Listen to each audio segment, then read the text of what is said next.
Olá, pessoal. Vou ver se caiu a conexão do professor. E só um minutinho, ok?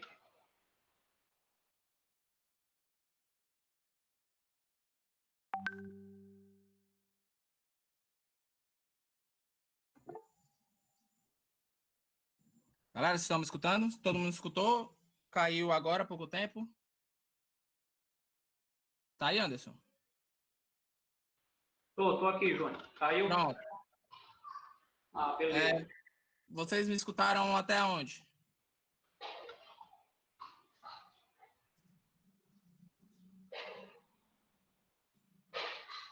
Todo mundo me escutou falando da parte da medicação? Você estava falando sobre o condomínio de idosos lá na Paraíba. Pronto. Então caiu de uma vez. Era tudo isso que eu tinha falado. Vou voltar aqui a compartilhar. Galera, tranquilo? Aproveitando aqui, alguma dúvida, alguma pergunta, alguma coisa? Alguém perguntou alguma coisa aqui? Até o condomínio de idosos, ó, o pessoal me falando, né? Beleza. Dúvidas? Não?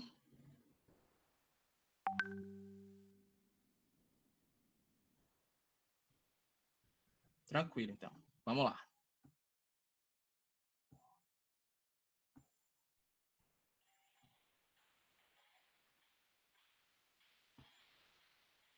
Então era isso que eu estava falando, né, pessoal? As alterações ambientais que tem que ter para a gente evitar uma queda. E aí, dentro disso, a gente vai focar um pouco mais nos fatores intrínsecos, né? Os fatores que podem ser modificados por nós, da educação física. E depois disso, a gente vai usar os dois fatores dois tipos de componentes de treinos que vão ajudar a gente na prevenção de quedas para os indivíduos idosos. E aí, primeiro, a gente vai falar um pouquinho dessas alterações estruturais dentro do sistema musculoesquelético, né? A gente vai oferecer e vai mostrar um pouquinho isso de maneira geral, e aí a gente vai mostrando algumas outras coisas dentro do decorrer do processo, né, da palestra. Então, nós temos um indivíduo jovem, que é forte, que tem a massa muscular bem desenvolvida, mas que ao longo do tempo, essa massa muscular ela pode ser perdida e levar à atrofia muscular. Então, quais são de maneira geral, o que leva um indivíduo adulto, com a massa muscular desenvolvida, a diminuir essa quantidade de massa muscular? Uma série de fatores. Fatores hormonais, fatores mecânicos, fatores, muitas vezes, de índice de atividade física, a gente vai já mostrar um pouco isso. Essa redução do padrão de atividade física também é bem importante nessa questão da massa muscular nos indivíduos idosos. E aí uma série de outros fatores que levam a essas alterações celulares, macroestruturas e microestruturas também. Então eu tenho reduções, por exemplo, de um nível hormonal adequado de testosterona, por exemplo. Então eu tenho um balanço deficiente da relação testosterona-cortisol. Isso influi em relação ao meu ambiente anabólico. Então, a minha capacidade de síntese de proteína vai sendo perdida ao longo do tempo, e isso vai fazendo com que o meu indivíduo idoso ele não tenha uma capacidade anabólica de maneira adequada. Outro fator que pode levar a essas alterações, diminuição de receptores. Quando a gente fala em redução de massa magra, não é simplesmente a parte muscular, quitina, miosina, são todos esses processos, todas essas relações enzimáticas de organelas também. Então, eu tenho uma capacidade geral de síntese de proteína menor. E aí, quando eu tenho isso, e se eu tiver, por exemplo, diabetes, se eu tiver obesidade, se eu tiver hipertensão, por exemplo, se eu tiver um quadro inflamatório maior, que é o que a gente chama de inflammaging, né, que são que é um quadro que vem de um aumento de padrões inflamatórios, de citocinas inflamatórias, que fazem com que eu tenha essa diminuição dessas expressões a nível de mTOR, a nível de síntese de proteína, e aí eu tenho essa expressão de fatores de apoptose, e aí com isso eu tenho reduções de células satélites. Então, por exemplo, tomo como, por exemplo, um treino. Quando eu tenho um indivíduo jovem, eu treino, e aí as minhas células satélites conseguem recuperar todo aquele tecido. Com o tempo, a quantidade de células satélites ela vai diminuindo e eu não vou conseguindo recuperar muitas vezes essa massa muscular. Então, tem uma série de fatores. Outro fator muito importante que está ligado a todo esse ambiente anabólico nos idosos é a relação com o sono. Os idosos eles têm uma relação, uma diminuição de sono, e essa diminuição de sono ela vai desregular todo esse ambiente anabólico, vai aumentar o catabolismo. Então, quando a gente fala em massa muscular, em alterações neuromusculares, a gente tem que pensar em todos os processos e aí atuar de maneira multifatorial. E isso fazendo também não só a questão do exercício, mas a questão da nutrição, de um aporte adequado de proteínas, de vitamina D, que hoje é bem importante para reduzir desse desnível de massa muscular e esse índice de fragilidade que acontece à medida que os indivíduos envelhecem. Então, a gente tem que olhar de maneira geral. Mas aí, o quanto é importante e o quanto a gente consegue reter de massa muscular, ou de tecido muscular, ou de força ao longo do tempo, através de algo que é a nossa atividade física, nosso exercício. Então, esse aqui é basicamente uma imagem do quadríceps, né? De ultrassonografia. Esse de cima, ele é de indivíduos com 40 anos. Esse aqui são indivíduos de 74 anos, né, triatletas, tá? Isso é um estudo.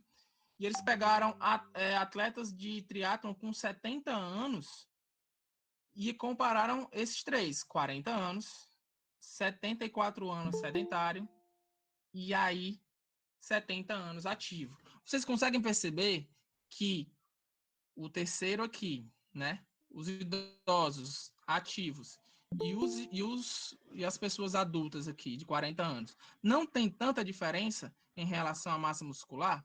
Vocês conseguem perceber? E aí eu quero que vocês percebam não somente essa questão do tecido, mas essa parte branca entre o tecido que já está degenerado, tá? E aí o que acontece? Eu tenho infiltração adiposa, né? É como se quando a minha massa muscular vai sendo perdida, vai começando a vai ter mais infiltração de gordura. Não se sabe ao certo quais são os motivos efetivos, mas um dos motivos que se acredita é como se fosse uma substituição de tecidos, né? Assim, vai preenchendo aquele espaço, uma infiltração adiposa, que vai gerar um aumento de inflamação. Esse aumento de inflamação vai gerar essas reduções, vai aumentar o ambiente inflamatório e diminuir o ambiente anabólico do indivíduo idoso. Além de que isso aqui vai prejudicar a qualidade muscular. E o que é essa qualidade muscular? É a capacidade de força que ele consegue ter por uma secção transversa, por uma parte do músculo. O quanto esse músculo ele consegue desempenhar de força. Então, eu tenho alterações em ambientes anabólicos e alterações em função. Outro artigo bem interessante que fala sobre isso são os artigos que vêm falando que eles pegaram atletas de endurance, atletas corredores suecos de alto nível, né, de adultos de 30, 40 anos, compararam com corredores idosos, de 60, de 70 anos, e esses mesmos compararam com idosos inativos. Praticamente um estudo parecido com esse, só que analisando outras coisas, né? Os níveis de força que esses indivíduos têm e que eles desempenharam ao longo do tempo. E aí eles começaram a perceber que não só massa muscular, mas esse nível de força, ele é mantido ao longo do tempo em níveis adequados, mesmo com idosos não treinando força especificamente, mas treinando endurance. Então, a atividade física, tanto a endurance quanto o treinamento de força, ele é realmente importante nessa manutenção de massa muscular, de força e de qualidade de vida para os indivíduos idosos. E aí isso vai alterar essa minha capacidade de contração, como eu estava falando para vocês. Isso aí, de maneira geral, no corpo todo, não somente em membros inferiores, mas também em membros superiores. Isso também vai alterar, e outros fatores que também alteram, além de uma massa muscular de maneira macro, mas também de microestrutura, que é liberação de cálcio pelo retículo sarcoplasmático. Então, o que é que acontece quando eu tenho uma liberação menor de cálcio pelo retículo sarcoplasmático? Ação mais deficiente. Eu tenho uma alteração na capacidade de coordenação intermuscular e intramuscular. Quando eu tenho uma diminuição e uma perca de capacidade de coordenação intra e intermuscular, eu tenho deficiência no movimento, eu tenho dificuldade de aplicar a força adequada. E se eu não aplico a força adequada, eu perco função, eu perco qualidade de vida, o idoso cai e perde a independência. Então, tudo isso está relacionado a todas essas alterações nos indivíduos idosos. Outra alteração bem importante é essa questão da conectividade dos motoneurônios. Então, eu tenho, como eu falei para vocês, essa capacidade de ativação menor e eu tenho essa perda de motoneurônios ao longo da vida, principalmente motoneurônios espinhais que inervam os músculos dos membros inferiores. Esse é um dos grandes motivos que mesmo os idosos que são os mais sedentários, eles têm, eles usam os membros inferiores para andar, para caminhar, para sentar e levantar, mas a perda desses motoneurônios através de série de fatores anabólicos e de estilo de vida fazem com que eu perca essa inervação e com isso eu perca fibras principalmente de força, tipo 2, e isso faz com que eu perca função e perca qualidade de vida.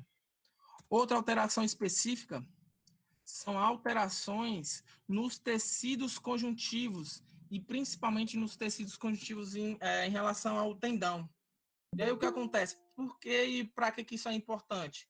O tendão, ele funciona como algo que vai acumular aquela energia elástica e aí vai fazer com que o músculo ele realmente desempenhe esse movimento de contração vigorosa. Se eu não tenho um tendão rígido, eu não tenho uma contração efetiva. E idosos têm essa diminuição de tendão. É como se fosse um carro com o amortecedor quebrado. O carro bate e ele não o carro cai, né? Passa por uma lombada e ele não cai, ele fica no chão. Então, ele não tem essa transmissão de força através do tendão. E isso realmente é importante. E o treinamento de força, já trazendo alguns outros benefícios específicos, trazem para melhoria. E aí, se eu não tenho esse tendão que me impulsiona, eu perco velocidade.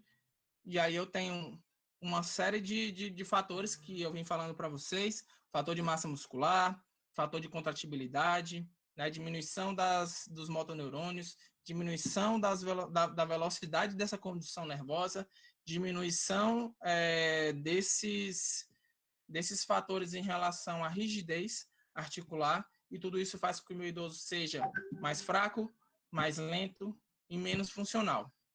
Outro fator importante ligado a tudo isso, quantidade de massa muscular, quantidade de força desempenhada, é essa alteração na densidade óssea, que está bem ligada a toda essa saúde e qualidade de vida do indivíduo idoso. Beleza, pessoal? Eu vou tirar aqui o compartilhamento para perguntar se vocês estão... Se está tudo ok aí. Fala para mim aí, dá um ok aí, se tem a dúvida.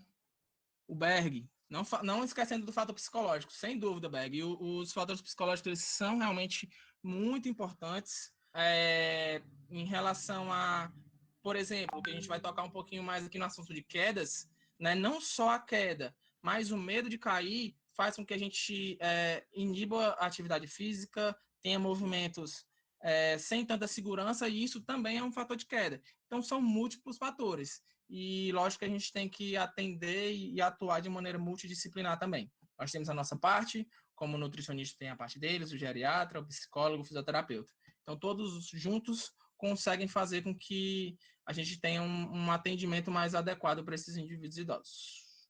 Beleza, galera? Vou lá compartilhar de novo aí.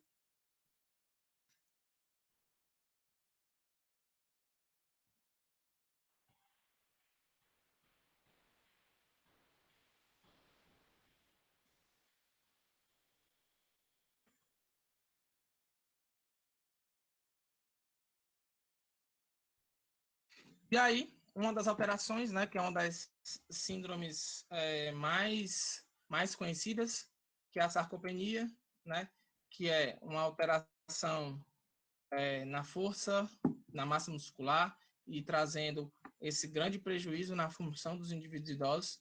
Eu tenho essa diminuição de força, diminuição de potência, diminuição de resistência, isso acarretando, como a gente vem falando, de diminuição e alteração da capacidade e de quantidade de atividade de vida diária, aumentando o risco de quedas e fraturas, né, indivíduos que são mais fracos, indivíduos que têm menos massa muscular, geralmente tendem a se lesionar quando caem.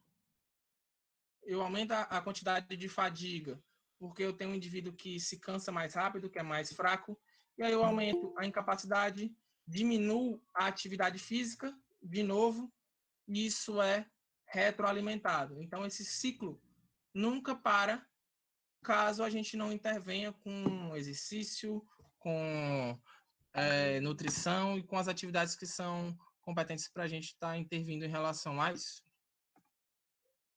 E aí, quando a gente fala de prescrição para exercícios para a saúde e aptidão física, a gente tem que falar de movimento. E aí, o que é o movimento? O movimento é a interação entre o indivíduo, o ambiente e a tarefa, culminando no ato combinado de postura e controle, na presença de padrões ativos e reativos de estabilização, manipulação e locomoção. Então, quando a gente vem falar de função, vem falar de movimento, a gente tem que pegar esses três trinômios aí, né? Estabilização, manipulação e locomoção, e aí a gente tem que prescrever em cima desses fatores. E aí, movimento é igual a função, de acordo com Michael Boyle.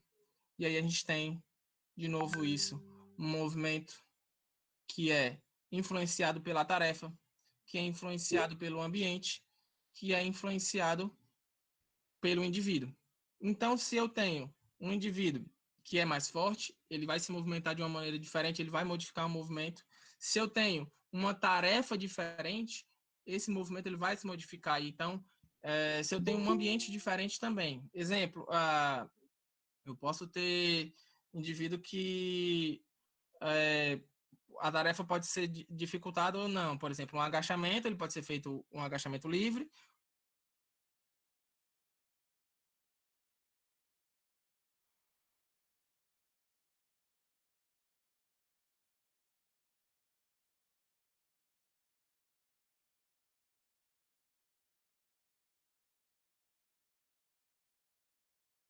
Tipo de forma como o meu aluno se locomove por esses diversos ambientes e que impactos isso vai ter no equilíbrio ou no desempenho de força.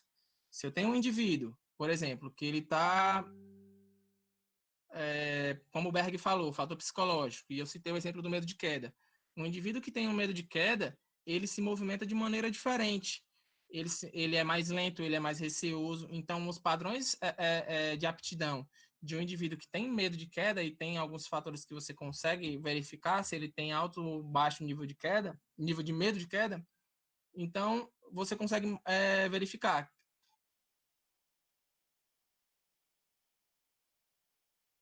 E aí, que são correlacionados, então eu faço com que eu modifico o indivíduo e automaticamente esse indivíduo se modifica o movimento. Então, eu posso manipular o movimento, manipular os exercícios através da modificação desses três fatores.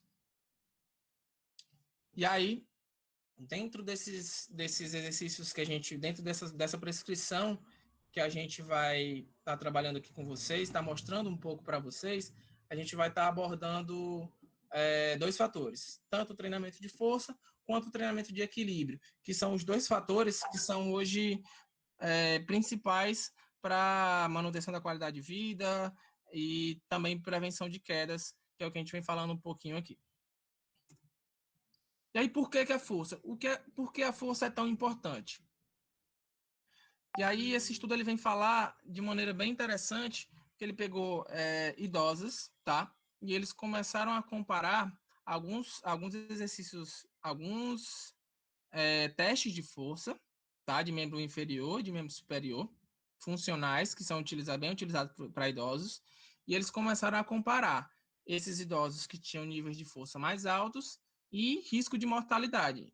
Então, não só o nível de força, mas também o nível de atividade física. E eles começaram a comparar para ver quais são as correlações que existem. E aí, eles começaram a fazer esse cruzamento de dados entre força muscular e risco de morte por todas as causas, que é o que a gente chama, tá? E aí, o que acontece? Olha esses dados aqui. Essa primeira parte aqui são vários modelos preditivos, tá? E esse modelo preditivo aqui é um modelo de pessoas que seguem a recomendação de atividade física diária, de atividade física semanal pelo Colégio Americano, de 150 minutos. E aqui são idosos que ficaram abaixo do nível de recomendação, contrastando com o nível de força, tá? E aí, o que foi que aconteceu? Olha esses dados aqui. E aí eles vêm mostrando que, mesmo os idosos com o nível de recomendação de atividade física em dias, né, os 150 minutos, tiveram o mesmo risco de morte de pessoas que estiveram abaixo do nível de recomendação, mas que tiveram níveis de força alto, tá?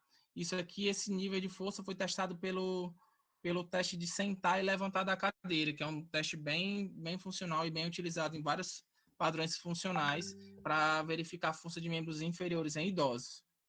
E aí, outro teste que foi de membros superiores, o mesmo padrão, tá? E aí foi verificado que, da mesma forma, para membros superiores também, indivíduos que tinham um nível de força baixo, mas dentro das recomendações, tinham o mesmo nível de força de pessoas que estavam abaixo das recomendações. Então, muitas vezes a gente tem que olhar que não quando a gente vem falar de saúde, qualidade de vida, de prescrição de exercícios para idosos, não é qualquer coisa, não é somente, faça uma caminhada, alguma coisa assim. A gente quer realmente modificar a saúde e a qualidade de vida desses indivíduos, prevenção de quedas, aumento de performance funcional, não é qualquer coisa. Não é qualquer coisa. Então, a gente tem que entender que as mulheres, mesmo seguindo as recomendações atuais para atividade física, ainda tem um maior risco de mortalidade se a força muscular esquelética é reduzida. Outro artigo bem interessante, esse artigo é um dos mais conhecidos e citados, que é um artigo do Ruiz, de 2008, porque eles acompanharam os adultos homens, né? Tanto de 30 anos, quanto adultos homens de 60 anos. E eles acompanharam esses adultos por quase 20 anos.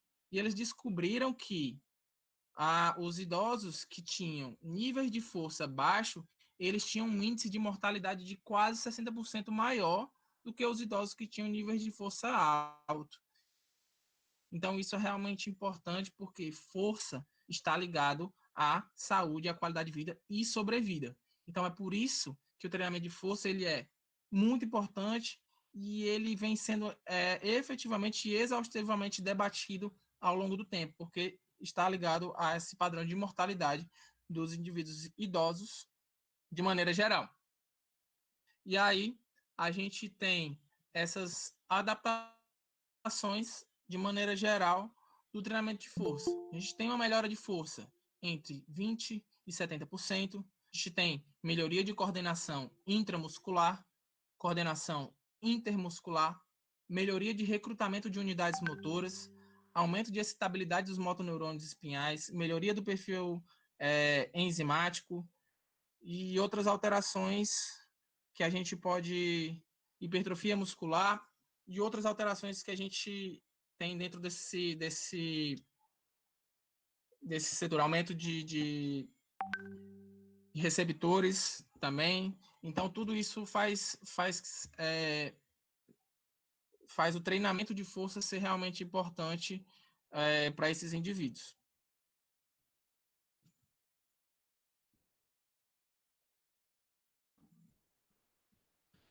E aí, né,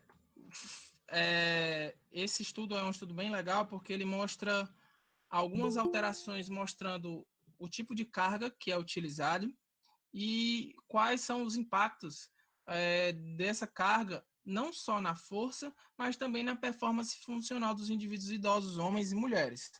Então, o que foi que esse estudo ele começou a avaliar? Ele avaliou, né, esse exercício em forma de circuito, geralmente era um bisete, né, de exercício de membro inferior e superior, na força, na massa muscular e nas capacidades funcionais.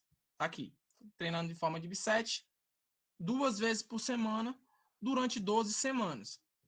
Olha que interessante os resultados. Ele aumentou a força muscular, tá aqui, né, que é o grupo experimental e o grupo controle que não treinou. Então, ele aumentou a força muscular de maneira significativa. Tá aqui todos os parâmetros estatísticos, né? Então, ele aumentou todo esse parâmetro de força muscular. Ele aumentou a massa muscular também dos membros inferiores. Só que, olha, tá aqui o corte de secção transversa. Só que quando foram avaliar as capacidades funcionais, eles verificaram que não tiveram alterações, nem na caminhada, nem no time and go, nem em nenhuma outro tipo de avaliação funcional. E aí, eu pergunto para vocês, vou interromper aqui o compartilhamento, por que vocês acham que aconteceu isso?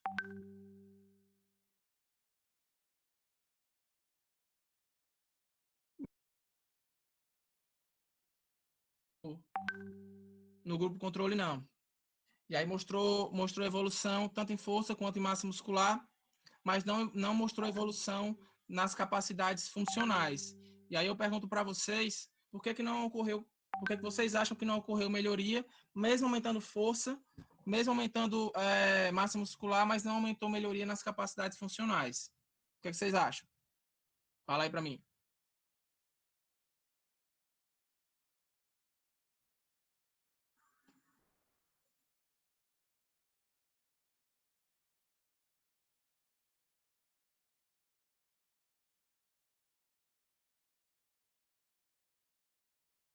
Não tá dando para ver os dados? Vocês estão me escutando, galera? Fala aí.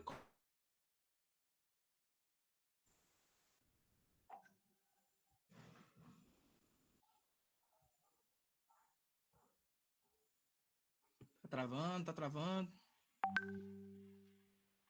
O Anderson tá escutando bem.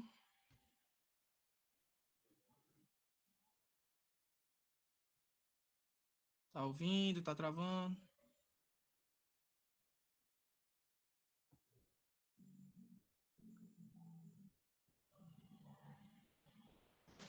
Beleza. Vocês querem que vocês querem que eu vocês escutaram a parte do que eu estava falando do estudo ou vocês querem que eu repita? Vi que algumas pessoas travaram aqui. Beleza. Samila falou para repetir. Tranquilo. Vou repetir. Vou voltar aqui.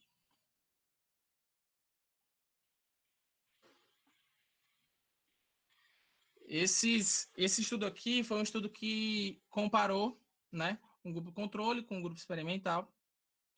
E aí ele avaliou esse impacto de exercícios em forma de bisete, exercício de musculação tradicional, com cargas moderadas e velocidades moderadas também, tá? 2 vezes por semana durante 12 semanas. Então tá aqui, ó, o grupo antes e depois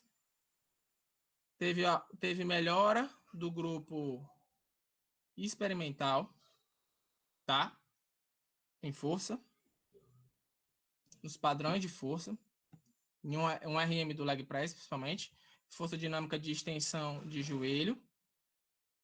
Eu tive melhora na massa muscular, no corte de secção transversa.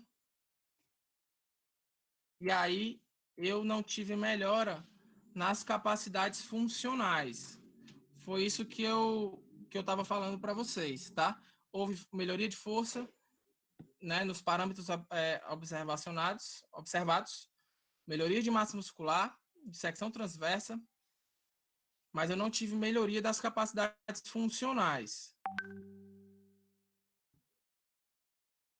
E aí eu perguntei para vocês por que os indivíduos não tinham evoluído na melhoria de capacidades funcionais. Aí vocês falaram que, o Berg falou aqui que, será que não é porque os indivíduos não têm suas capacidades motoras bem desenvolvidas? Mas aí é que está, o Berg.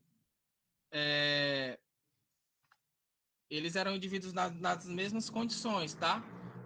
Beleza, ele melhorou força, mas se força, muitas vezes ele não é tido como diretamente proporcional às capacidades funcionais, por que melhorou força e eu não melhorei as capacidades funcionais, tá?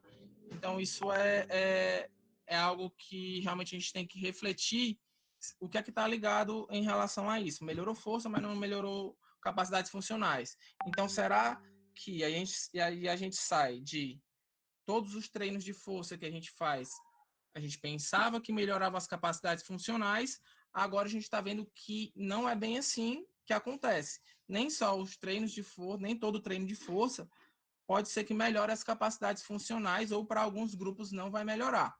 Foi isso que eu perguntei, tá? E aí a gente vai voltar aqui agora, se alguém não vê se tem alguém tinha mais alguma outra dúvida. Tranquilo aqui. Beleza. E aí eu vou voltar aqui agora para compartilhar a tela com vocês.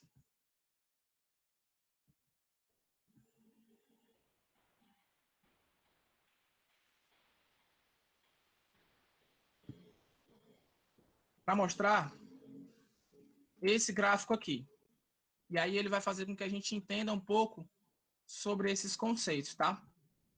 E aí isso aqui foi uma avaliação, né? Isso aqui vem de estudos observacionais. E essa seta é como se fosse o decréscimo em porcentagem em massa muscular ao longo dos anos, à medida que nós envelhecemos. Essa outra seta é da capacidade de geração de força ao longo dos anos, ao longo do tempo. E essa linha vermelha é a capacidade de gerar potência ao longo dos anos, em relação à força máxima. E aí o que foi que começaram a perceber? Que a perda de potência ela precede a perda de força em indivíduos idosos e que essa potência ela é vital nas capacidades funcionais, muito maior do que a expressão de força máxima, tá? Então, geralmente é por isso que muitas vezes a gente pode ver artigos como aquele, em que os indivíduos melhoraram força, melhoraram massa muscular, mas não melhoraram a capacidade funcional, porque a expressão de potência ela não foi modificada. Porque a expressão de potência está intimamente ligada a essa capacidade funcional.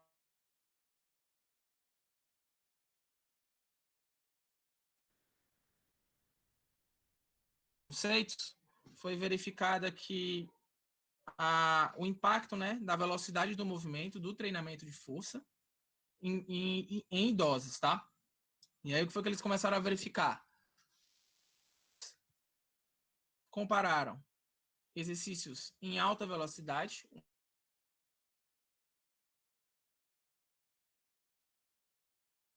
descer, 2 para subir na fase concêntrica e na fase excêntrica, tá? Membros superiores e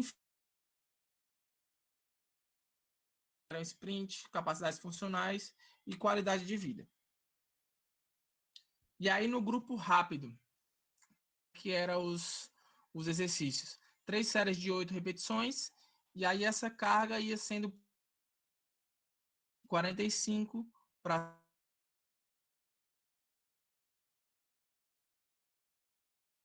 duas vezes, fase concêntrica o mais rápido possível e fase excêntrica em 3 segundos. E além disso, eles usaram a medicine ball aqui para arremesso e usaram saltos contra movimentos, também dentro desse protocolo. O grupo que treinava lento não fazia nenhum arremesso de medicine ball e nenhum saltos, mas fazia exercícios de força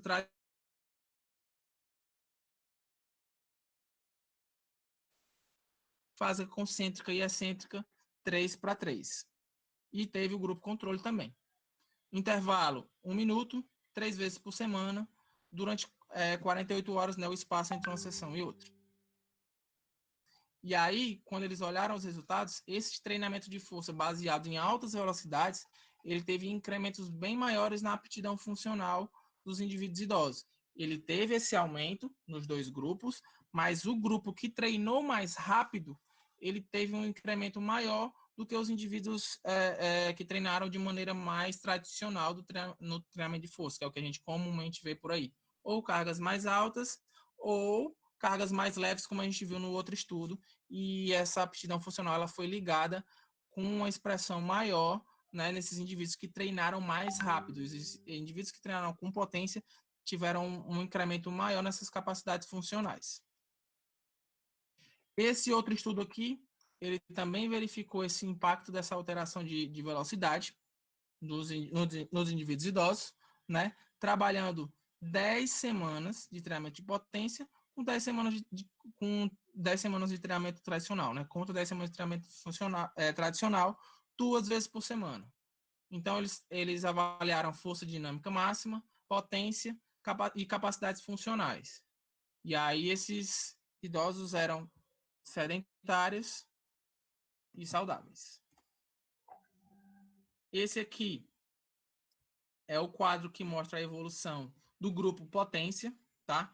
Então, no leg press, eu tive esse início, após 10 semanas, eu tive essa alteração percentual de 27% no leg press. No supino, eu tive o início com esses valores, e os valores foram para esse valor aqui de 57%, 57 quilos. E aí eu tive um aumento de 28,23%. No grupo que treinou de forma tradicional, eu tive incrementos no leg press com percentagens parecidas, tá? Olha a porcentagem bem parecida. Eu não tive diferenças significativas entre os dois grupos nos testes de força tradicional, de leg press e supino. Mas aí, quando eu vou olhar em relação os exercícios, né, os testes de potência, tá? Esse aqui, os anteriores eram testes de força, e esses, o teste de potência. Eu tive incrementos nos dois grupos, só que o grupo que treinou potência teve um incremento maior no teste de potência, enquanto o grupo que treinou tradicional teve um incremento, mas foi bem menor do que o incremento no leg press do treino do grupo que treinou potência. No grupo que treinou supino, eu tive um incremento bem significativo no grupo de potência. Eu tive um incremento no treinamento de força tradicional, mas tive uma diferença estatística muito grande entre quem treinou força e quem treinou potência, tá? Quando a gente vai avaliar os padrões funcionais, os grupos que treinaram potência tiveram incrementos, enquanto que os grupos que treinou força não teve melhoria nas capacidades funcionais. Então, esse aqui é um teste de caminhada, um teste de sentar e levantar e um teste de flexão de cotovelo. Então, eu tive incrementos bem maiores, né? Não só na capacidade de expressão de potência em exercícios de leg e supino, como eu também tive melhorias. Acho que alguém está com o áudio ligado aí.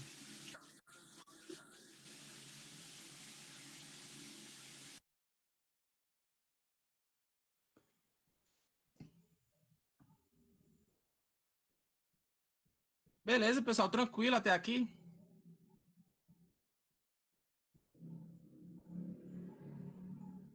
Vou ver aqui as considerações de vocês aqui, deixa eu subir. Marcos, lá quando você perguntou na outra pergunta lá, não foi sobre por que os exercícios não envolveram atividades dinâmicas? Também tem relação, mas muito mais com a velocidade do movimento do que com a própria atividade. Eu posso ter uma velocidade mais lenta, também atividade dinâmica, e não desempenhar tanta função assim. Deixa eu ver.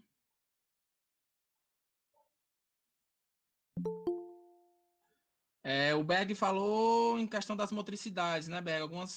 Algumas funcionalidades dependem muito da motricidade fina como equilíbrio. Sim, sim, tá? Apesar de serem atividades independentes, algumas formas de desempenho de força vão precisar de um equilíbrio. Então, se o idoso não consegue ficar em pé só, ou se ele não consegue caminhar sozinho, ele não vai ter esse desempenho de força em algumas tarefas funcionais. E é por isso que muitas vezes, em muitos protocolos com indivíduos, por exemplo, frágeis, se usam máquinas. E aí tem uma série de artigos falando sobre treinamento de potência, por exemplo, em leg press. A gente tem um professor aqui no Rio Grande do Sul, que é o professor Cadori, que é uma das referências em treinamento de potência para idosos frágeis. A gente tem algumas formas de usar esse treino de potência, por exemplo, como uma alternativa. Mas quando se usa halteres idosos mesmo. Nessa foto, por exemplo, é um supino reto na máquina, mas quando se usa halteres com idosos, os idosos, na maioria, não conseguem manter o equilíbrio dos membros no exercício. Boa consideração. E aí a parte coordenativa, ela também é importante no desempenho de força, na expressão de força, Beck. Eu concordo com você. E aí é que tá, muitas vezes. E aí, muitas vezes, é o erro que a gente tem de não de às vezes, levar o idoso excessivamente para a máquina e não usar esse aprendizado funcional realmente e usar realmente esses exercícios com halteres para melhorar a capacidade de coordenação e aí sim aumentar a expressão de força. Coordenação e força eles estão intimamente ligados. Não é necessariamente porque eu tenho mais força, por exemplo, como você falou, num supino na máquina, que eu vou desempenhar a mesma força num supino com halteres. Então, eu tenho uma série de atributos e de competências e de qualidades funcionais que eu realmente preciso trabalhar no meu indivíduo idoso. E é realmente, muitas vezes, onde a gente erra na prescrição. Eu acredito que trabalhar essa parte coordenativa de desempenho de movimento funcional, ela é muito importante. E aí, muitas vezes, o que, é que a gente vê na academia? Como aspecto de segurança, como o meu idoso, ele não desempenha um movimento vistoso, às vezes um movimento bonito em relação à estética do movimento, eu tiro ele do halter e levo ele para a máquina. Eu tiro a capacidade de aprendizado que ele ia ter nesse movimento e faço com que ele trabalhe só uma força em relação à máquina e que vai ser aumentar a força de maneira geral, mas ele não vai conseguir desempenhar uma capacidade coordenativa que também faz parte dos níveis de forças que ele vai desempenhar, né? do nível de força que ele vai ter ao longo do tempo, não só a força específica. Berg falou, por isso, trabalhar inicialmente as valências de equilíbrio e coordenação com os idosos. Berg, eu concordo com você. Tem algumas coisas, assim, muitas vezes a gente não consegue separar uma coisa da outra. E a gente vai falar um pouquinho disso, que um treinamento, ele pode ter força, ele pode ter equilíbrio, ele pode ter a capacidade de coordenação, e isso tudo dentro de uma mesma sessão. Eu posso, e aí isso a gente chama de treinamento multicomponente. A gente pode desenhar para que tenha vários aspectos. Tá travando? Vocês estão me escutando? Dá um ok aí para mim, por favor. Show. Valeu, Débora. Então vão ter vários aspectos que eu conseguir trabalhar. Por exemplo, se eu tiver um idoso com um nível de força muito baixo, ele não vai ter um equilíbrio eficiente, mesmo que eu trabalhe equilíbrio com ele toda a sessão. O nível de força, ele é básico para sustentar muitas vezes as outras valências que a gente vai trabalhar, como caminhada, como exercícios de equilíbrio específico, de coordenação. Então, por exemplo, tem até um estudo bem interessante, que até do professor Cadori, que eu citei, que ele primeiro faz 4 semanas de algumas atividades de coordenação e equilíbrio, não faz treinamento de força durante as 4 semanas. E aí ele avalia o equilíbrio depois dessas 4 semanas. O equilíbrio não mudou. O equilíbrio só mudou quando ele adequou e jogou esse treinamento de força junto. Lógico, eram indivíduos muito frágeis, eram indivíduos institucionalizados, que tinham um nível de força muito baixo e que o nível de força estava atrapalhando esse desempenho de equilíbrio. E aí, como você falou, idosos que já são treinados, muda o tipo de treino. Concordo com você. Então, muitas vezes a gente erra quando está treinando, falando de treinamento para idosos, que a gente quer prescrever com base na idade. Eu tenho um idoso maratonista que correu a São Silvestre agora. Ele é um idoso que corre a 5 quilômetros a 32 minutos, tem 74 anos. Então, todo idoso ele tem as suas peculiaridades. E aí, falando nesse idoso, Berg, que você falou, por exemplo, eu tenho ele que tem um histórico de lesão no quadril e que ele tem um teste dele. Ele corre, olha, presta atenção. Ele tem um teste de equilíbrio estático pior do que o meu idoso de 84 anos que não consegue caminhar 4 quarteirões, mas ele corre uma maratona e o meu idoso que tem 84 anos não corre. Então, tudo isso tem que ser desenhado baseado nessa individualidade. Concordo com você com as suas colocações. E aí o Anderson falou, né, colocou aí o sorteio do livro Personal Moderno, pessoal. Aproveitar que ele tocou no assunto, que é um livro do qual eu sou coautor. Eu tenho exatamente, o livro organizado pelo Thiago Panda, valeu, Anderson. E aí eu tenho um capítulo no livro e ele traz realmente muitos insights para que a gente melhore e se adeque à profissão. Tem coisas online, estratégias offline. Depois, no final, a gente pode até conversar um pouco. Berg, aí já entra resistência também? Cara, vai depender muito das tuas necessidades. O que acontece? O treinamento aeróbio, ele também é importante para a prevenção de doenças cardiovasculares. Ele é mais importante do que o treinamento de força, tá? Dentro desse estudo que eu falei do Ruiz, né, da sobrevida, a força ela não foi tão importante na melhoria e na saúde cardiovascular do que o treinamento aeróbio. Então, depende, eu colocaria, né, dependendo, porque o que acontece? Quando a gente vai falar de estudos que falam de etiologia da queda, sim, no caso do aluno que adquiriu resistência para maratona, sim, ele faz o trabalho específico da corrida, e eu pego com ele, cara, e eu tive ótimos resultados com ele trabalhando potência muscular. Trabalhei potência muscular com ele e com movimentos explosivos, e eu tive ótimos resultados mesmo de tempo de corrida mesmo menor, tá? Deixa eu... Tranquilo aí, galera. Vou voltar aí pros slides.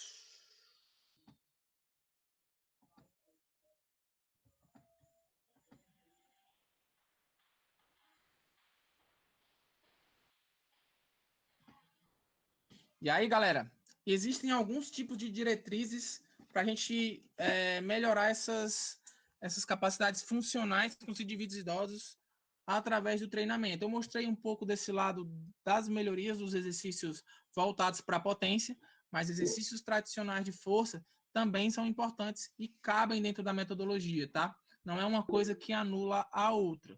Alguns artigos e alguns estudos mostraram e as evidências apontam que para melhorias de função, os exercícios de potência eles têm um uma superioridade, né?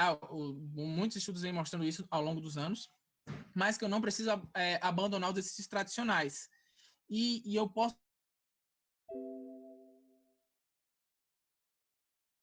Eles não vão praticar exercícios de alta velocidade, tá? Mas eu posso adequar, é algo que vem para somar.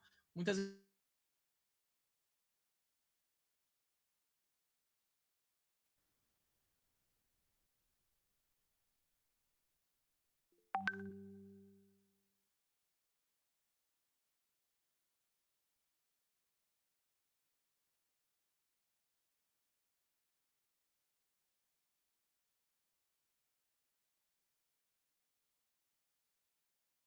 do Hackney, eles têm uma parte do treinamento focado em cargas pesadas, treinamento de força, voltado para hipertrofia, com altas cargas para idosos, 70% a 80% do RM, e ele tem uma parte do treinamento voltado para a potência. Então, ele usa os dois dentro da mesma sessão e vem trazendo excelentes resultados. Então, a gente pode combinar dois tipos de metodologias. Eu trouxe algo para vocês para trazer uma nova visão frente do que a gente vem excessivamente olhando nas academias, que são coisas geralmente mais genéricas, tá? E trazer coisas mais específicas e mais novas dentro das metodologias.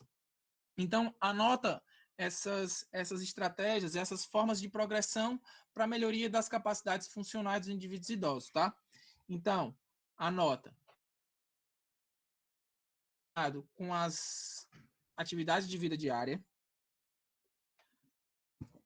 Potência, ele é um excelente, um treino de potência, ele é um excelente fator para diminuição de quedas. A adaptação de treinos de potência, eles acontecem com cargas baixas e velocidades moderadas. Progrido para cargas baixas e velocidades mais altas. Somente depois é que eu posso incrementar a carga usando velocidades mais altas. Que cargas são essas? Geralmente os estudos eles vêm mostrando em média 30% a 60% de um RM, tá? De uma repetição máxima para treinamento de potência, mas tem alguns outros estudos que mostram 75%, 80% com a potência, né? Para esses indivíduos idosos. Lógico, com um volume mais baixo de repetições. Por que que esse treino ele vem ganhando muita atenção dos pesquisadores nos últimos anos? Porque é um treino que usa cargas mais baixas, então eu tenho estresse muscular menor, eu tenho um alto ganho de potência e de capacidade funcional com eles, né? E eu tenho menos resistência por parte dos idosos, porque como os idosos eles geralmente não são tão ativos em relação a exercício físico, muitos têm resistência a trabalhar com cargas mais altas. E aí eu posso usar os treinamentos de potência que vão me dar os mesmos benefícios ou até mais benefícios em relação à funcionalidade. Eu também gero aumento de massa muscular com uma carga mais baixa, com estresse articular menor. E aí eu posso progredir e alternar essas valências, esses tipos de treinamento de força com o meu indivíduo idoso ao longo do tempo, ou até mesmo dentro de uma mesma sessão, como eu citei para vocês, com o Hackney, tá? E aí eu posso usar isso, né? Os exercícios de potência, com movimentos mais funcionais, o próprio sentar e levantar da cadeira, que é um exercício bem tradicional e bem simples, que a gente pode fazer até em casa com os nossos pais ou com os nossos alunos que não estão na academia. E é isso que eu vim falar para vocês. Porque muitas vezes a gente debate muito sobre exercícios que tem nas academias, né, que são com implementos, mas muitas vezes, e até na boa parte dos casos, os idosos eles vão querer treinar em casa. Eles vão fazer exercícios em casa. Então, como eu vou utilizar as diversas metodologias para treinar um idoso em casa? E aí vem mostrando tem um artigo bem recente que vem mostrando o impacto desses exercícios sem equipamentos, né?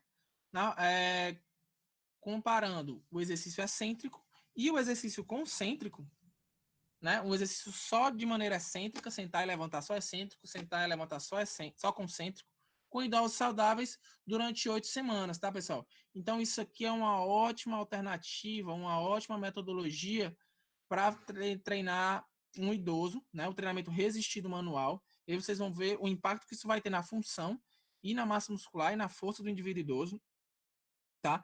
E ele pode ser feito em qualquer lugar. Então tá aqui, vem mostrando uma série de exercícios, né? De sentar e levantar, de sentar de maneira excêntrica, um exercício de flexão de quadril aqui de maneira com resistência manual. E aí eu posso usar essa resistência manual de maneira que eu aumente a progressão de carga à medida que eu vou aumentar a minha resistência com esse indivíduo idoso.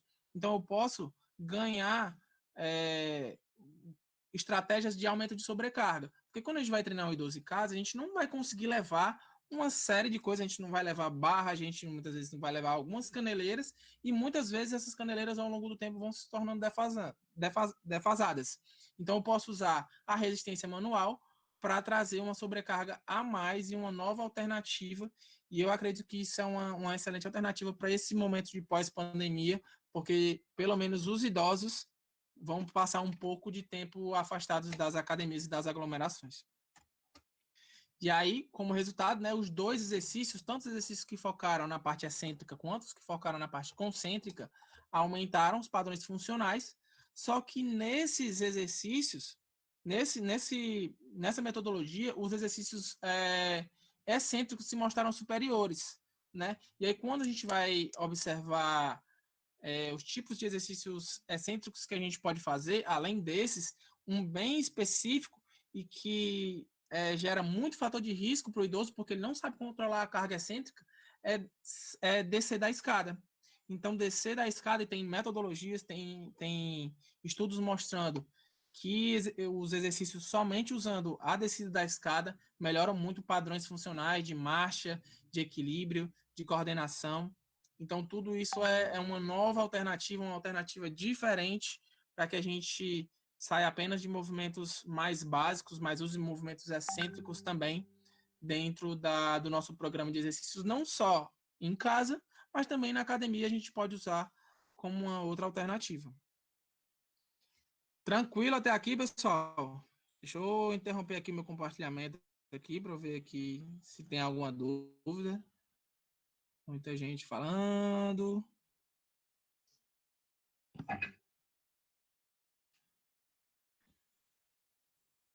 O Lucas perguntou se vou liberar os slides. Vou sim, Lucas. Pode deixar. Eu mando os slides pro Anderson e mando os artigos também para vocês, tá? Vocês darem uma olhada no artigo de maneira completa. Teve alguma dúvida?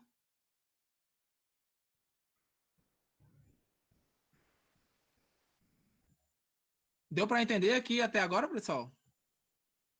Tudo tranquilo? Dá um ok aí para mim. Martinha, muito bem compreendido seu assunto. Valeu. Bag, vai até que horas? Cara, a gente vai entrar para a última parte, que é de equilíbrio. E aí a gente tem mais uns 10, 15 minutos aí de papo com vocês. E aí depende das dúvidas que vocês tiverem também. Tranquilo? Vou compartilhar aqui a tela de novo. É as crias, né, Bag? Tô entendendo. Isso aí, meu irmão. Pessoal, e aí a gente vem falar de um outro tipo de treino que é importante, é vital nas prevenções de quedas para indivíduos idosos, tá? E aí esse treino de equilíbrio dentro da literatura ele vem separado em 3 áreas, tá? Vem separado na abordagem tradicional. E essa abordagem tradicional ela tem alguns tipos de formas de trabalhar essa abordagem tradicional de equilíbrio, que são os exercícios de base de suporte, que são exercícios que a gente pode diminuir a nossa base de apoio, pernas gradativamente mais fechadas, e isso vai diminuir a minha base de apoio em combinar ou exercícios isolados de equilíbrio ou em combinação com algum outro exercício de força, algum exercício que pode desafiar o equilíbrio através dessa redução da base de apoio, né, progressivamente mais aberta até uma diminuição. A gente tem exercícios de equilíbrio dinâmico, que são exercícios bem tradicionais, que são exercícios onde você geralmente vai ali fazer algum contorno em algum obstáculo. Então, esses exercícios são tidos como tipos de equilíbrio dinâmico. Existem os exercícios de estresse dos músculos posturais. O que são isso? Os músculos posturais geralmente são os músculos da panturrilha, tanto o gastrocnêmio quanto os músculos dos dorsiflexores. E aí o que acontece? Eu posso ter alteração nesse tipo de base de apoio também. Como? Com exercícios na ponta do pé, ou exercícios no calcanhar. Pedir para o idoso caminhar na ponta do pé, uma distância, ou no calcanhar e voltando. Isso é estresse nos músculos posturais. E eu tenho exercícios que modificam a entrada sensorial. Geralmente a gente pode pedir para o idoso fazer com os olhos abertos, um tipo de equilíbrio estático, por exemplo, simplesmente ficar com os pés fechados. Mas eu posso ter redução dessa entrada sensorial, que é pedindo para ele fechar os olhos. E aí essa dinâmica vai fazer com que uma informação maior tenha que sair dos receptores do pé para a identificação do espaço que o indivíduo está tá permanecendo. Então, eu tenho essas quatro alterações, né? Essas quatro formas de trabalho de equilíbrio tradicional. E aí, mostrando para vocês que pode ser uma alteração de entrada sensorial. Eu tenho formas de equilíbrio dinâmico que podem ser estáticas ou dinâmicas, como eu falei, de estar driblando o cone, de estar fazendo algum tipo de movimento mais dinâmico. Tem exercícios unipodais e bipodais, mudando base de apoio. E aí mostrando outra forma de equilíbrio dinâmico também. E exercícios na ponta do pé, também para estresse dos músculos posturais e melhoria dessa entrada sensorial das informações vindas do pé. Algo que a gente geralmente não trabalha muito, né? Que são os indivíduos fazendo de forma descalça. Então, é algo que realmente faz a diferença nessa melhoria de equilíbrio nos indivíduos idosos. E é algo que eu realmente aconselho e uma das formas que eu gosto bastante de trabalhar com os idosos também, para melhorar essa parte do equilíbrio. Só que o que acontece? Dentro dessa perspectiva de equilíbrio, existe uma outra forma, e isso vem muito da etiologia das quedas.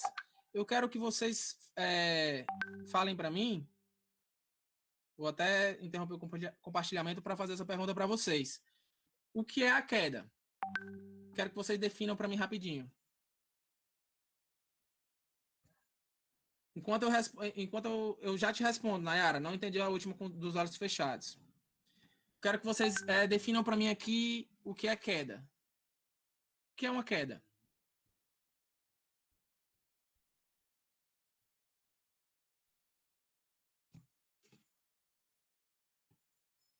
Alguém? Um desequilíbrio. Beleza, Nayara. É um desequilíbrio como? Quando acontece uma perda de equilíbrio? Como? Como acontece essa perda de equilíbrio? Beleza, Brena, perda de equilíbrio. Beleza, Flávia. É um desequilíbrio. Acredito que seja toda e qualquer perda de equilíbrio do indivíduo. E essa perda acontece como? Falta de força nos membros inferiores, beleza. Quando o centro de gravidade é alterado, beleza. Show de bola. Vocês estão unindo as coisas, mas vocês vão chegar lá. Essa perda de equilíbrio, ela acontece de maneira voluntária ou involuntária?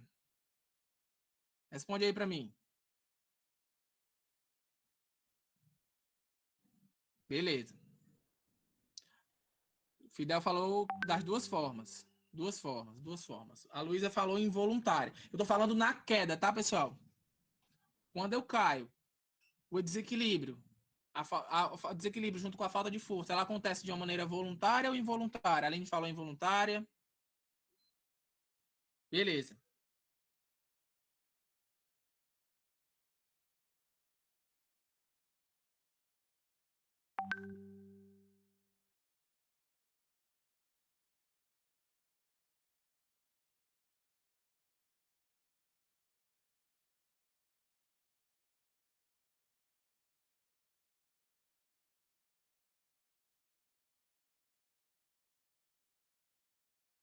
de uma informação a mais de outros meios proprioceptivos, que no caso é o pé, né, os receptores proprioceptivos do pé e a musculatura de panturrilha e dorsiflexores. Então, quando eu tenho essa privação sensorial, eu tenho essa maior informação. Isso me dá um aumento de uma gama proprioceptiva maior através desse estímulo.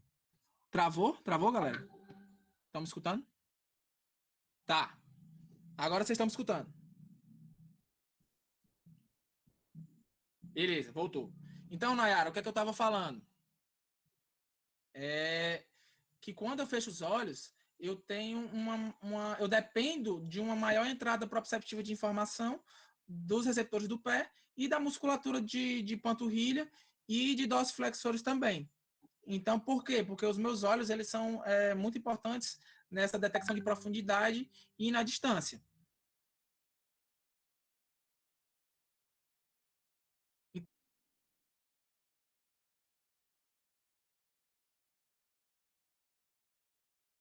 Beleza? Vou compartilhar aqui de novo.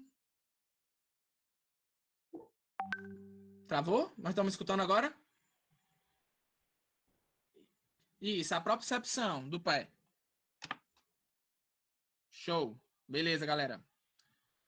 Então, ó, como eu tenho um desequilíbrio de maneira involuntária, quando eu treino um equilíbrio tradicional, eu treino esses indivíduos de maneira voluntária. Eles sabem quais são as atividades. Mas, para treinar de maneira realmente efetiva e completa os indivíduos idosos, eu preciso oferecer para eles ações que eles não estejam esperando, ações involuntárias, ações que eu perturbe o equilíbrio dele, sem que esse indivíduo ele esteja esperando por essa atividade, para que aí eu aumente a capacidade reativa dele e antecipatória do equilíbrio. Aí sim eu consigo ter não só uma capacidade cada vez menor de se desequilibrar, mas uma capacidade mais rápida e mais efetiva de retomar o equilíbrio, que também faz parte do programa de treino de equilíbrio. E aí, como a gente faz isso? Esse estudo aqui é um estudo bem bacana, bem legal para fazer, tá? Que a gente consegue fazer em casa ou na academia, de alguma forma. Foi o que eles começaram a fazer. Eles pegaram os idosos, foram 4 semanas, tá? 2 vezes por semana, eles faziam essa caminhada. Se vocês conseguem perceber, ó, são pisos diferentes, até 8 metros de pista, e essa pista tinha pisos diferentes, para que eu consiga perturbar esse equilíbrio, promova a instabilidade de uma maneira que o idoso não está esperando e que ele desenvolva essa parte de equilíbrio de maneira reativa também. E aí, os resultados desses estudos eles mostraram que essa metodologia é realmente bem aplicável e promove melhorias tanto no equilíbrio estático quanto no equilíbrio dinâmico, equilíbrio com os olhos abertos e fechados e também melhoria da marcha e dos padrões de sentar e levantar. Então, essa alteração do piso ela é bem importante. Ah, professor, eu estou na academia, eu não vou conseguir colocar um piso diferente. Eu tenho um piso diferente, eu posso usar um colchonete, eu posso usar, colocar algumas caneleiras empilhadas, e aí eu posso ajudar o meu aluno, caso ele tenha uma dificuldade no início. Então, eu posso fazer um caminho com diferentes formas, diferentes texturas, diferentes estruturas, e fazer com que esse indivíduo ele tenha uma melhoria desses ganhos proprioceptivos através desse equilíbrio perturbado de maneira inesperada. E aí eu posso usar os bozus, eu posso usar um colchonete de maneira diferente, eu posso usar outras formas de texturas, e aí nisso eu posso usar esse equilíbrio de forma perturbada e de maneira inesperada, que ele possa realmente atuar de forma reativa a um equilíbrio frente a um desequilíbrio inesperado. A terceira forma de equilíbrio que a gente encontra na literatura é o equilíbrio multitarefa. O que foi que eles começaram a ver? Dentro realmente dessa especificidade que a gente vem falando, de não só pegar exercícios de maneira volitiva, né, que o aluno já sabe o que é que vai fazer, mas trazer esse componente inesperado. outros fatores também são importantes dentro da função dos indivíduos idosos. E aí vem falar sobre isso, sobre o treinamento multitarefa, para incorporar esse treinamento baseado em performance física envolvendo o equilíbrio. Por quê? Eles começaram a perceber que o treino somente de equilíbrio ou o treino somente de força, por exemplo, eles transferem pouco para ações de multitarefa. O que é isso? Eles começaram a perceber que tem indivíduos que têm problemas de déficit de equilíbrio, ou déficit de força, ou déficit de atenção, que eles caminhavam, enquanto eles caminhavam, eles não conseguiam desempenhar outra função, por exemplo, falar. Então, esse é um teste bem básico dentro da literatura do equilíbrio, que é, e aí vocês podem até perceber, dentro até dos próprios alunos de vocês, da própria família, se você está conversando com a sua mãe, ou com sua avó, ou com alguém que é idoso perto de você, e se ele não consegue desempenhar, por exemplo, esse movimento de caminhar enquanto fala, ele pode ter alguma alteração ali entre força e equilíbrio ou de um padrão atencional. E geralmente, os idosos eles caem não somente quando eles estão desempenhando uma tarefa motora, mas quando eles estão fazendo uma tarefa uma tarefa que a gente chama de multitarefa ou dupla tarefa. Andando enquanto carrega uma sacola, andando enquanto está conversando com alguém, andando enquanto está olhando o celular. Então, promover esses treinos específicos também faz parte de um bom programa de treinamento para equilíbrio. E aí a gente tem dupla tarefa ou multitarefa, né? Que pode ser de domínio verbal, de domínio cognitivo ou de manipulação. Por exemplo, eu posso ter esse idoso aqui que faz um circuito de caminhada e ao mesmo tempo eu tenho que manipular essa bolinha aqui, tá? Eu tenho esse indivíduo aqui que ao mesmo tempo faz um treino de equilíbrio junto com padrões cognitivos e reativos. Por exemplo, você pode colocar ele para seguir comandos aleatórios seus, e aí ele tem que desempenhar isso de uma maneira mais rápida. Vai para a bolinha amarela, vai para a bolinha verde, e isso fazer padrões, desafiando os padrões de equilíbrio, usando outras texturas, usando outras formas, usando a parte cognitiva também, e aí melhorando essa capacidade de atenção de maneira específica. Um outro exercício bem interessante é essa caminhada usando um padrão matemático, por exemplo, caminhar contando de 100 de trás para frente, ou fazer agachamentos, por exemplo, dizendo cada repetição tem que dizer uma cor diferente, ou um tipo de animal diferente. Vocês podem usar memórias afetivas do indivíduo idoso para trabalhar esse tipo de equilíbrio, por exemplo, se tem um idoso que gosta de carro, toda vida que ele fizer um agachamento ou fizer um movimento de caminhada, ele pode estar falando uma marca de carro ou ator de novela. Então, vocês podem usar esse padrão de exercício para desempenhar outros tipos de memória e melhoria de padrão atencional também nesses indivíduos idosos. Beleza, galera? Então, a dica que fica no final, pessoal, é realmente a gente vai estar realmente saindo melhor do que o que a gente entrou nessa quarentena? Será que realmente a gente está aproveitando esse tempo para parar, para se reorganizar, para se refletir sobre a minha atuação, não somente como profissional, mas como pessoa, e eu estou modificando alguma coisa? Será que realmente a gente está aproveitando esse momento para realmente se capacitar, para realmente evoluir, para realmente fazer algo que seja maior do que nós mesmos? Então, eu espero ter ajudado vocês um pouco em relação a esse conhecimento, né? Trouxe algumas coisas para a gente realmente refletir a nossa prática baseada em evidência e realmente crescer todos juntos como profissionais, porque eu acho que quando a educação física ela é como se fosse uma maré. Quando ela sobe para ela sobe para todo mundo, e juntos nós estamos cada vez mais fazendo uma educação física mais respeitada e mais valorizada dentro do cenário atual. Beleza, galera? Muito obrigado pela participação, pelo engajamento. Esse aqui é o meu Instagram. Quem quiser trocar mais uma ideia, falar alguma coisa com relação a esses assuntos em relação ao envelhecimento, ou alguma outra coisa que eu possa ajudar, eu estou disponível para que a gente troque uma ideia, beleza? Professor Júnior, Opa! Anderson, beleza? Muito bom, cara. Tranquilo? Gostei muito da tua aula, tá? Acho que o pessoal curtiu também. Parabéns aí pela aula.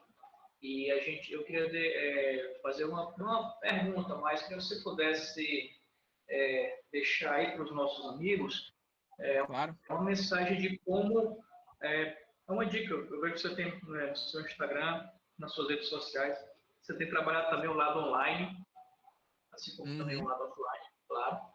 Você continua com seus aulas de personal, mas também tem trabalhado muito bem as suas redes sociais, o seu lado online. Então, eu queria que você pudesse deixar um recado para o pessoal que ainda não trabalha lá online, que tem um pouco de preconceito, ou que realmente tem um pouco de aversão, ou que acha que é uma coisa de um bicho de sete cabeças. Como é que o profissional de educação física hoje, né, ele vai viver sem não entender que ele precisa ali do online para poder ele ser um melhor profissional, para ser um profissional mais adaptado, tá? Afinal de contas, o cenário hoje mudou muito. Nós estamos aí há quase 2 meses sem atividades, mas o mercado mudou muito da forma que ele está sendo visto e, claro, as ferramentas que estão sendo descobertas e até mesmo ofertadas nesse momento vêm todas no mercado digital. Então, tem muita sua contribuição para poder deixar uma mensagem aí para os nossos amigos da educação física, ou se tiver alguma outra área que envolver alguém da fisioterapia também. Então, queria que você deixasse um Claro. recado em relação a isso. Beleza, nem sei se tinha alguém da fisioterapia aqui, nem perguntei, nem pensei que não tinha, mas é um assunto bem interessante e que os fisioterapeutas também podem contribuir com a sua parcela em relação a esses temas. Bom, Anderson, cara, é, todas as crises, muitas vezes elas vêm para acelerar algo que já está em curso, tá? Então, essa tecnologia, ela já estava em curso e muitas vezes a gente não percebia porque teoricamente estava dando tudo certo, eu estava com com os meus alunos, eu estava tendo ali bons rendimentos. E aí, só que o mercado ele vem mudando há muitos anos. Isso vem acontecendo devagar na nossa profissão, em outras profissões muito mais rápidas, tá? Mas não tenham dúvida, pessoal. Todo esse cenário disruptivo, a internet, a forma como nos relacionamos, a forma como a gente está aqui hoje, através da internet, trocando conhecimentos, isso não volta, pessoal. Isso é algo que vai para frente. Então, só acelerou algo que ia estar acontecendo um pouco mais para frente. Então, hoje, a gente tem que se reformular como profissional. Hoje, não tem como a gente atuar simplesmente offline. A gente não tem um alcance efetivo como a gente pode ter usando as duas ferramentas. É muitas vezes o que a gente vem falando, é só o online, é só o offline. Se eu posso adequar os dois, ter uma visibilidade, ter um posicionamento melhor enquanto profissional, de maneira mais abrangente, por que não usar? Lógico, é difícil, não é fácil, isso muitas vezes requer competências que nós não temos, que é mexer com online, mexer com Instagram, mexer com tecnologia. É realmente algo difícil, mas é algo necessário, é algo hoje vital. Hoje, se os profissionais que não se adequarem, não estou falando só da educação física ou da fisioterapia ou de qualquer outra profissão, se não se adequarem a esse modelo e a essa presença online, nós vamos tender a desaparecer esses profissionais. Então, quem não se adequar, infelizmente, vai ficar de fora do mercado, porque vai cada vez mais perder parcela de mercado, perder atuação para outras pessoas que estão usando as redes sociais ao seu favor. E ela é muito importante para te trazer um reconhecimento melhor, te trazer uma autoridade, fazer com que as pessoas te conheçam. O Anderson falou aqui que tem gente de outros estados, tem gente de fora, ele mandou um print da Angola. Se não fosse as redes sociais, se não fosse esse impacto que a internet traz de maneira positiva, como é que a gente ia ter esse acesso? Então a gente tem que usar isso ao nosso favor, se modernizando. Não é à toa que aí eu disponibilizei para pro Anderson, né? O livro Personal Moderno, né? Para a gente tá fazendo um sorteio para vocês, para pessoas que realmente fazem a diferença na área da educação física, se tiver alguém da fisioterapia aqui também, que são realmente as pessoas que vão mudar e que vêm mudando a nossa profissão. São pessoas que às 10 horas da noite estão aqui dispostas a aprender um pouco mais, a trocar um pouco de conhecimento aqui com todos nós e pessoas como o Anderson, com uma iniciativa dessa.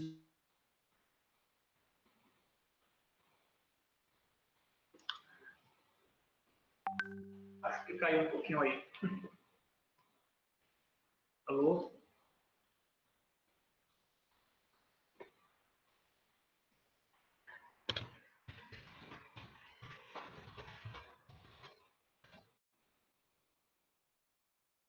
Alô, Júnior? Acho que a internet dele caiu. Mas eu já te volto.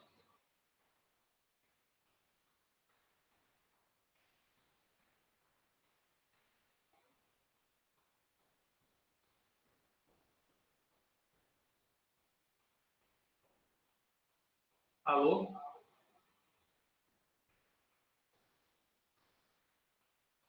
Luiz? Luiz Júnior?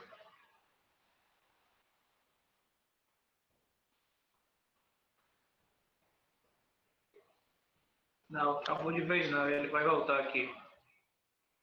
Ele saiu para poder voltar. Só um minutinho, pessoal. Então, dando continuidade ao que o Aloysio falou, esse momento é extremamente importante para a gente poder estudar um pouco de outras áreas, para que a gente possa voltar sendo um profissional cada vez melhor. Então, se nós já fazíamos um bom trabalho, esse momento agora, ele faz com que reflitamos em relação a tudo que a gente fazia até aqui, para que a gente possa evoluir e ser, sim, um profissional cada vez melhor. Júlio, a internet deve ter caído, né? Aí, Foi, tranquilo. tava aqui. Então, a gente precisa refletir sobre todas essas ações que a gente fazia até o dia 18 de março, e do dia 18 de março é um marco que pega a vida de todo mundo, 18 e 19 de março, para que muda, né, ferozmente, sem pena, sem pedir licença, e muda todo o cenário do mundo, né? Nem de uma cidade, né? Nem de um país, mas do mundo todo. Umas mais cedo, outras a partir dos 18, outras mais tarde, mas muda o cenário de todo mundo. Então, assim, o online veio para ficar. O Júnior faz isso, o Firmino também faz isso. O dele, que vai estar conosco na quarta-feira, falando sobre a parte de gestante de exercício físico. Então, os meninos aí estão sempre muito bem assessorados e trabalhando e estudando para poder ser realmente uma autoridade no mercado que eles têm escolhido, e no mercado de nicho, né? Claro, principalmente, né, Júnior? Porque pouca gente realmente Exatamente. é um mercado nicho, né? Aquele mercado que você vai ter uma alta competitividade porque é uma coisa que é interessante para todo. Não, às vezes a pessoa não gosta. Então, eu digo muito para meus alunos nas aulas que eles escolham um nicho de mercado para atuar e ser referência, ser autoridade nesse mercado. Aí não ser mais um profissional atuando na mesma área. Né? Pois é, cara, assim, era o que eu até comentei na palestra, né? E existem muitas coisas, existem idosos, diabéticos, hipertensos, pessoas com problemas cardiovasculares. Então, existe uma série de nichos que você pode atuar e que a competitividade é baixa porque as pessoas não querem, na verdade, não querem estudar, não querem se capacitar. São grupos que você precisa ter realmente um estudo muito maior, mas com certeza, pessoal, o retorno é na mesma proporção, tá? Então tem muita coisa aí, a gente precisa realmente se modernizar e evoluir. Júnior, como é que é fazer esse sorteio agora? Cara, você pensa em a gente fazer esse sorteio aí? Cara, se você. Talvez você tenha o nome de todos, né? Se você quiser sortear posteriormente aí no grupo, eu não sei como é que. Não, mas é o seguinte, a gente tem aqui na lista, nós temos aqui 277 pessoas, né? Mas que vieram para essa aula, vieram em torno de 100 e poucas pessoas que passaram por aqui hoje. Né? Então, Tá. eu queria fazer um sorteio com essas Com quem pessoas. realmente está aqui. Concordo. Quem realmente está aqui. Então, eu quero que quem está aqui agora, tá? Vai lá no... Eu vou colocar aqui o WhatsApp, tá? Você coloca lá o nome que eu vou numerar e vou sortear para vocês amanhã na aula do William, de escoliose. Sobre escoliose, não perca, tema muito bacana. Aqui é porque entrou e saiu gente, entendeu? Então, na contagem aqui tinha 106, 107 pessoas que entraram e saíram, né? Ficou 84, aí saiu uma, entra outra. Então, são os que passaram por aqui. Então, e aqui até agora, pessoal, tem 56 pessoas. 56, vai lá no WhatsApp. Eu vou deixar o contato aqui, tá? E vai dizer assim, eu quero quem participar do sorteio, beleza? Vou deixar aqui no chat o contato, que é para vocês passarem a mensagem, tá? Porque aí fica melhor para poder fazer o sorteio, né? Manda mensagem para esse WhatsApp. Anderson, acho que o pessoal está dizendo que estava falhando aqui. Tu repetir o que você estava falando. Tá. Pessoal, vamos lá. Para quem estava falhando, eu peço que mandem mensagem para esse WhatsApp, 88992037716, tá? Coloca lá. Eu estava na aula, e as 56 pessoas que estão aqui, são 56 pessoas. Eu estou batendo o print aqui de algumas, para não ter esse negócio de gente a mais. Que vão concorrer ao livro do professor Luiz Júnior. E amanhã eu faço o sorteio durante a aula do professor William, tá bom? Não perca amanhã, aula muito bacana sobre escoliose. O professor William é fisioterapeuta, eu acho que aqui a Luana, que é da fisioterapia, já teve aula com ele, sabe como o cara é fera, entendeu? É lá do Juazeiro do Norte, então, cara fantástico. Na quarta-feira tem o professor Firmino, e na quinta-feira, sobre parte de cardiopatia, o professor Demetrios Branco, que vocês também muitos já conhecem o professor, beleza? Eu espero que fique entendido. Fala comigo lá no WhatsApp, 88992037716, para concorrer amanhã no sorteio. O Bruno já colocou aqui, eu estava na aula, não estava na aula, beleza, o pessoal já está mandando as mensagens aqui no WhatsApp. Show de bola. Professor Luiz Júnior, muito obrigado. Vale lembrar, pessoal, só mais uma situação, o Júnior está no nosso quadro docente, da nossa pós-graduação presencial. Infelizmente não iniciou ainda, né, porque caiu em cima da pandemia, mas que a gente espera estar voltando o mais breve possível. Está dentro do nosso quadro da pós, o professor Júnior, o professor William, o professor Firmino, o professor Demetrio, todos os quatro fazem parte do nosso grupo da pós-graduação para grupos especiais e reabilitação musculoesquelética. Bom, então, professor, um grande abraço, né? Valeu, querido. Eu que agradeço a oportunidade. E logo mais, né, estaremos aí juntos aí na pós-graduação, né? Espero ver todos vocês também. Valeu, pessoal. Abraço, gratidão. Valeu. Até mais, abraço. Pessoal, encerrando aqui a transmissão de hoje. Tá bom? Agradeço a todos. E amanhã, fala comigo no WhatsApp, não esquece que amanhã vai ter o sorteio do livro, hein? Então, um grande abraço, boa noite, cuidem dos seus bebês, que eu também vou cuidar da minha aqui, e amanhã a gente se fala. Vamos encerrar aqui. Boa noite, Flávio, boa noite, Martinha, boa noite, Luana. Valeu, pessoal, obrigadão, hein? Boa noite, Lucas. Galera se despedindo. Boa noite, Fidel.